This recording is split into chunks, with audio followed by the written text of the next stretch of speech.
तो सबसे पहले तो सर सुप्रीम कोर्ट ने ये जो 9 मई के वाक़यात को जो ट्रायल है जल्द से जल्द मुकम्मल करने की हिदायत की है, आपको लगता है इस फैसले को भी गलत नज़र से पीटीआई देख सकती है या कोई अभाम पैदा हो सकता है इससे? बहुत शुक्रिया। 9 मई के मामलात इसलिए रियासत के लिए हसास है कि उनको इस हवाले से कई ऐसे तहफ़्फ़ुज़ात थे जो अभी तक दूर नहीं हो सके। लेकिन मामला वही बुनियादी है कि जब पाकिस्तान के अवाम निचली अदालतों में या लोअर कोर्ट्स के अंदर अपने मसाइल को झेलते हैं, परेशान होते हैं, तो उस वक़्त हुकूमत कोई कानून साज़ी नहीं करती। हमारे सामने 26वीं आईनी तरमीम भी मौजूद है कि जिसके अंदर सुप्रीम कोर्ट के हवाले से, कॉन्स्टिट्यूशनल बेंचेस के हवाले से तो बात की गई, लेकिन निज़ाम इंसाफ की जो बुनियाद है ट्रायल कोर्ट्स की, उसके हवाले से कोई तवज्जो नहीं दी गई। और अब यही मुश्किल हुकूमत को फेस करना पड़ रही है कि जिसके अंदर वो ये कहना तो चाहते हैं, ये समझते भी हैं कि 9 मई के फैसले जल्द से जल्द होने चाहिए, लेकिन जो मैकेनिज्म इख्तियार किया गया हुकूमत की जानिब से, जो प्लानिंग की गई, जो प्रोसिक्यूशन है, वो उस हद तक एफिशिएंट नहीं है, जिसकी वजह से ये चीज़ें ताख़ीर का शिकार हो रही हैं। तो गवर्नमेंट के पार्ट के ऊपर मैं समझता हूँ कि फैसलों पर तनकीद या जज़्बात के इज़हार से ज़्यादा गवर्नमेंट की रिस्पॉन्सिबिलिटी होती है कि वो ऐसी कानून साज़ी करे जिससे ये हर्डल्स ख़त्म हो। और जिस तरह से ये जितने वक्त से ये मुकदमा इल्तवा का शिकार हो रहा है, तो उससे लग रहा है कि जैसे-जैसे वक्त गुजरेगा, तो इसके हवाले से जो अफादियत है या इसकी जो हसासियत है, वो कम होती जाएगी। और पहले हमने ये देखा है कि जब-जब हुकूमत ने मिलिट्री कोर्ट्स के ज़रिए या दूसरी फैसला साजियों के ज़रिए काम करने की कोशिश की है जल्दबाजी में, तो उसके ऊपर तनकीद भी हुई है। इसलिए गवर्नमेंट को या सुप्रीम कोर्ट को इस तरह की डायरेक्शंस के साथ-साथ कुछ ऐसा मैकेनिज्म भी बनाना चाहिए, कुछ ऐसी रिफॉर्म्स भी करनी चाहिए कि जिससे ट्रायल कोर्ट की जो एफिशिएंसी है उसमें इजाफा हो, प्रोसिक्यूशन की जो परफॉर्मेंस है उसके अंदर इजाफा हो, और अवाम वो तमाम मुश्किलात जो रोज़मर्रा की ज़िंदगी में झेल रहे हैं, अब चूँकि गवर्नमेंट को वो मुश्किलात झेलना पड़ रही है, तो इसलिए उन्हें एहसास हो रहा है कि ट्रायल कोर्ट में बड़े प्रॉब्लम्स हैं। तो इसलिए सुप्रीम कोर्ट और गवर्नमेंट को ये चाहिए कि वो मैकेनिज्म को मेरा ख्याल है ठीक करे, उससे 9 मई के मसला भी जो है वो माजिद साहब, सॉल्व हो जाएगा, उसके फैसले भी आ ऑपोजिशन जाएंगे। आपको लगता है यकसा अंदाज में कबूल करेगी या फिर इस पर भी सवाल उठाएगी?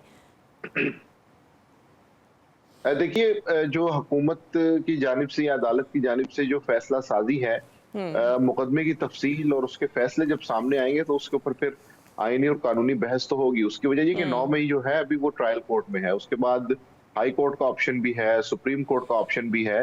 अगर अदालती निज़ाम इस सुस्त रवि से चलेगा, तो फिर उस सुस्त रवि के अंदर कई लकुनाज होते हैं, कई खामियां होती हैं कि जिनको एक्सप्लॉइट किया जा सकता है।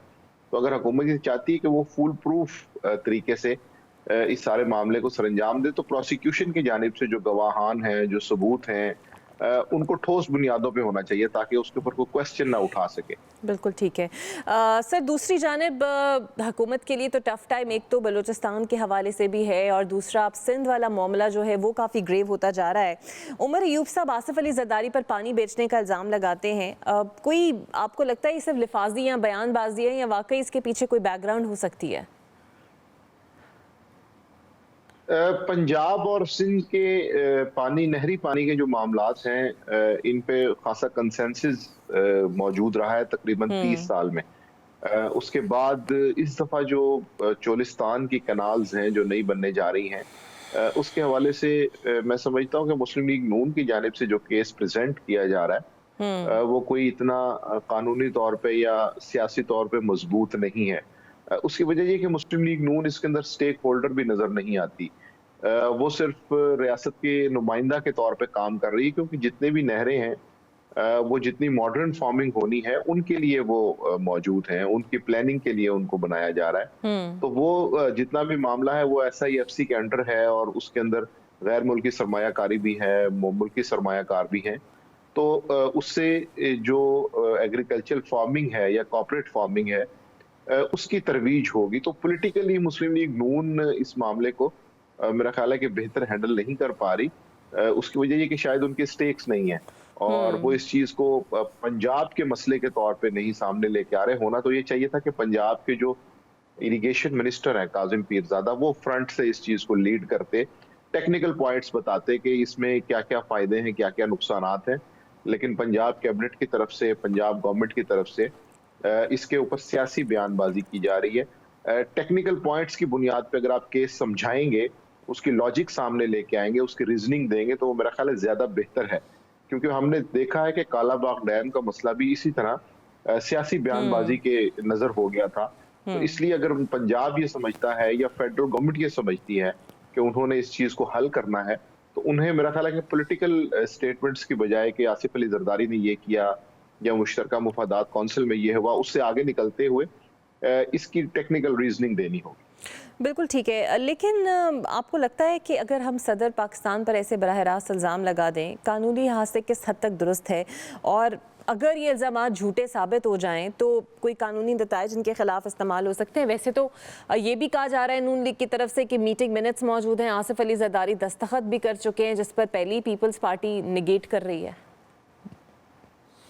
जी बिल्कुल, ये मामला टेक्निकली इसलिए भी इम्पोर्टेंट है कि पीपल्स पार्टी को दो फ्रंट्स के ऊपर काम करना पड़ा है। एक तो ये कि जो सिंधी नेशनलिस्ट हैं, जो कौम परस्त है, उनकी जानिब से जब तनकीद सामने आई तो उन्होंने उस फ्रंट को भी रोकना है, उनकी तनकीद का जवाब भी देना है। और दूसरी जानिब पीपल्स पार्टी की जो पॉलिसी है कि वो गवर्नमेंट के अंदर मौजूद है, उसके पास आईनी ओहदे हैं, तो उसके लिहाज से वो हुकूमती फैसलों को मानने के लिए भी पाबंद है। और इसीलिए हमने देखा कि वो जो मीटिंग मिनट्स की बात होती है या प्रेसिडेंट की बात होती है, उसमें ये टेक्निकली ये चीज मौजूद है कि चूंकि वो उस सिस्टम का हिस्सा है, उसके अंदर जो भी डिसीजंस हुए हैं उनके हवाले से उनके ऊपर कुछ पाबंदियां मौजूद हैं कि जिनको उन्होंने मानना ही मानना है। तो वो पीपल्स पार्टी के लिए जरा मुश्किल ये है कि एक तो उन्होंने कौम परस्तों के नैरेटिव को खत्म करना है, जो सिंध के अंदर उनके खिलाफ एक इख्तलाफ की आवाज है, और दूसरी जानिब उन्होंने फेडरेशन को भी लेके चलना है, तो उनके लिए खासा मुश्किल टास्क है। तो इसलिए जब भी पानी की तकसीम का मामला ये हम देख रहे हैं एक आध महीने से जो शुरू हुआ है, उसमें पीपल्स पार्टी की जानिब से दोनों साइड्स के ऊपर कहीं ना कहीं इसको काउंटर करने की कोशिश की जाती है। बिल्कुल ठीक है। और आपको ये जो कौम परस्त जमातें सिंध की हैं वो ये कहते हैं कि बहुत लेट पीपल्स पार्टी ने इस मामले को टेकअप किया जब इन्हें थोड़ा ग्रीवियंसेस का अंदाज़ा हुआ, इसीलिए पीपल्स पार्टी की भी कमज़ोरी इसमें शामिल है, और सिर्फ ऊपर ऊपर से पीपल्स पार्टी भी बयानात दे रही है लेकिन अंदर से राज़ी है। आपको भी ये महसूस होता है? देखिए, ये जो SIFC के मामलात हैं या जो मॉडर्न फार्मिंग की बात हो रही है, डेफिनेटली उसके अंदर रियासत का स्टेक मौजूद है। और हम ये समझते हैं कि जब रियासत का स्टेक मौजूद होता है तो फिर गवर्नमेंट या पॉलिटिकल जो पार्टीज हैं उनको बहरहाल अपना मौक़िफ़ बदलना पड़ता है। और ये जो फैसला है चोलिस्तान कैनाल्स का, ये जो नई कैनाल्स बन रही हैं, इसमें रियासत के स्टेक्स इन्वॉल्व है। तो जब ये चीज होगी तो पीपल्स पार्टी ये अफोर्ड नहीं कर सकती कि वो इन चीजों के ऊपर रियासत के खिलाफ जाते हुए सिंध के मुफादात का तहफ़्फ़ुज़ करे।